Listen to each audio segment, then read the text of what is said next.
Ansambel Prešernovega gledališča Kranj se je v tokratni predstavi pomešal s Slovenskim ljudskim gledališčem iz Celja. Koprodukcija ni prva, lani so v sezono začeli s predstavo Žalujoča družina, ki je bila prav tako plod obeh gledališč in je požela velik uspeh. Nadejamo se, da bo letos z našo novo predstavo, ki je krstna uprizoritev slovenskega teksta dramatika in režiserja Matjaža Zupančiča, ravno tako. Gre namreč za izjemno aktualen tekst, za tekst poln črnega humorja, ki odslikava sliko slovenske družbe in politike, tako da se seveda veselimo uspehov te predstave. Mislim, da je to za obe gledališči zelo dobro, kajti to je popestritev našega programa, da seveda občinstvo obeh gledališč lahko vidi na svojem odru tudi nove obraze, nove energije. Hkrati to seveda podaljša življenje sami predstavi, da ima več ponovitev. Črna komedija odpira različna aktualna vprašanja. Igra odpira vprašanja birokracije, katere razraščanju smo priča v tej družbi vsak dan bolj in bolj.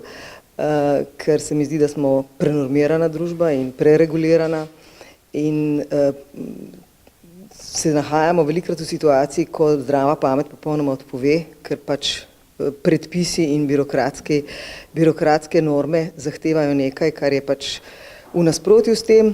Potem drugo vprašanje, ki ga odpira igra, je vprašanje seveda tudi transcendence, se pravi bivanjsko vprašanje, kdo je živ organizem v družbi in kdo pravzaprav mrtev.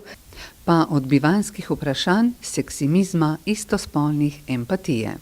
To vse skupaj zdaj zveni zelo, bom rekla, težko, ampak kot Matjaž Zupančič to zna, je to seveda satira, to je tudi zelo smešno, duhovito, ampak seveda jedko, to je jedka igra. V vlogi predsednika Jožefa se je predstavil Peter Musevski. Skozi študij igre je ugotovil, da smo vedno bolj vpeti v brezempatično družbo. Družbo, ki se sicer bojuje za moč in je funkcionalna, a ne čustvena.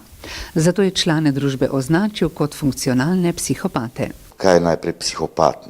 To je človek, ki je nekako čustveno uropan v tem smislu, da nima nobene empatije, da enostavno ne čuti, da je čustveno hladen ob določenih izgubah. Te psihopati so velikokrat morilci, ker ne občutijo strahu, ne občutijo slabe vesti, nimajo vesti.